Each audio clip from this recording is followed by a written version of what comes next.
Eh, sabi, ang sagot naman niya sa akin, pare, ano ba? Eh, off ba niya bukas? Sabi niya, hindi ko alam. Iyok naman eh. Kaya malakas ang loob eh.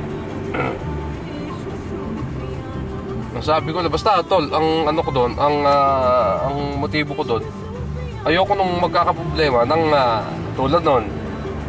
Diba? Pinagbigyan ko, tapos pinagbigyan natin, tas tayo yung pagagali, tayo yung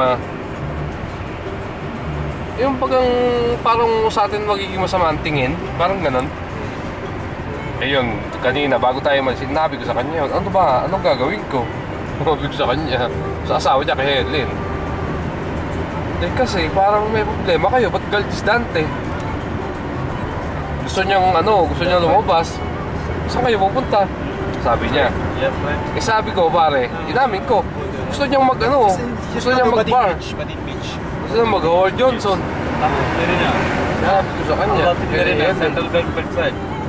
Eh ang sabi niya sa akin eh, eh off ba niya bukas? Sabi niya. Ang pinangako ko na lang sa kanya na hindi ko alam kung off niya. Eh ito lang, ano magagawin ko? Sabi ko sa kanya. Mansur. Siyempre, kung pababayaan, asawa ko, sabi niya. Near in na Horadiat Bridge, New Sige, Bridge. sabi ko. Hindi ko pababayaan. Yeah, Horadiat. Pero ako, wala akong pera ha. Sabi ko sa kanya, sa asawa niya, hindi kay Dante. Also the last time to this change. Sabi naman niya, Near the beach. may pera naman yun. Hindi ka naman kinukuha ang pera niya. Are we heading the right way? Oo, yan. Mainom na ako yung naintindihan ko. Mamaya ka ako, isipin mo na. Yung ganung tipo ka. Kaya nga sabi ko kay Francis, pare ka ako, diskarte mo na nga yung hangina. Kaya lang hindi siya makakuha pare, ano? Si Dante. Tigas ang ulo. Hindi siya malaro, ano?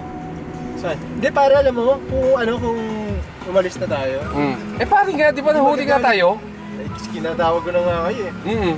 Pag nakita nang wala na tayo, pwede naman tayong sumilip pa rin eh. Tingnan natin, pag pumasok na, tapos. Diba? Kasi, may naghanap